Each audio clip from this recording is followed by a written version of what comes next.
Hi everyone, I hope you're well. You know at the beginning of the year where I said that I made plans but wasn't necessarily going to be sticking to them?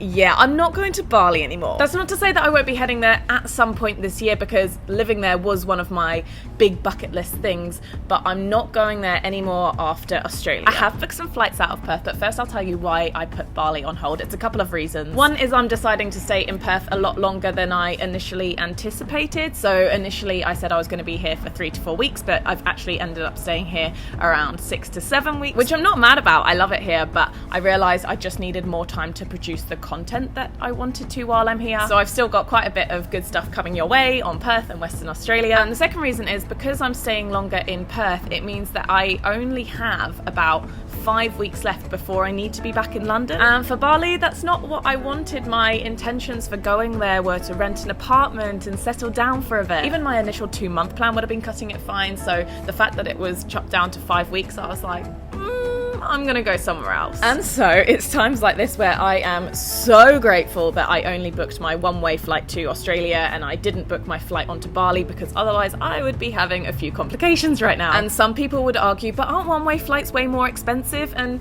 not necessarily. If you have a bit of flexibility, which I'm lucky that I do, you can save absolutely hundreds of pounds of dollars on flights where they only fly on a particular day. Like for example, my flight from London to Perth, including 30 kgs of luggage, was £350, which was a bit of a big bargain. So the big question, where am I going to go next instead of Bali?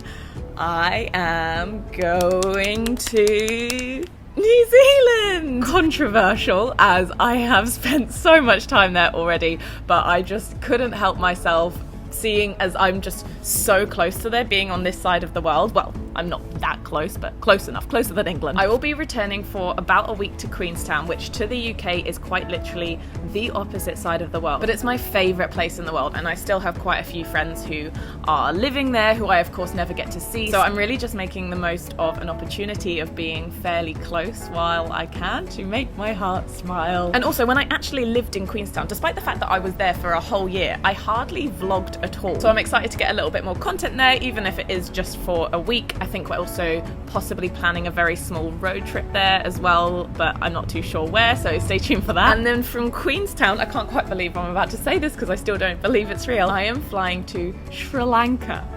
Sri Lanka. How do you say hello in Sri Lankan?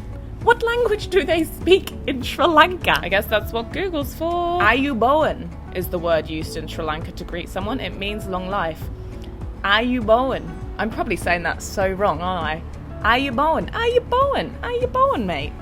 It's like, how you going, but Ayubowan. Oh, that's probably so wrong, isn't it? Anyway, beautiful places in Sri Lanka have been popping up more and more on my Instagram feed recently, and so I've always known that it's existed, but I've always just kind of looked at it like, oh, you know, one day that'll be nice. But my friend Neil, who has the most gorgeous Instagram, by the way, I'll link it here. I can't exactly remember how we got onto the topic, but he was just like, I'm thinking about going to Sri Lanka. Do you want to come? And 99% of the time that would be, you know, an absolutely absurd question. But of course I was having my doubts about Bali, and so I had a cheeky look at flights, and not expensive at all. So I'm going to be flying from Sydney to Colombo mid-March, going to meet up with Neil, who will be flying over from the UK, and we are going to explore a brand new country for a month. So I'm currently in the process of putting together a big bucket list for the country, so please, if you know any really great spots in Sri Lanka, do please let me know in the comments. I'd love to find and do things that are very unique to Sri Lanka, things that you can't do in many other spots in the world, whatever that may be. I'm also considering buying the DJI Spark drone for this trip. Controversial, I know, considering my history with drones. If you know much about the DJI Spark, I have been reading reviews, but I'd love to know your personal opinion on that drone. If you know anything about it, have used it yourself. Praise be to God that I don't crash this one and we have a repeat of the last time.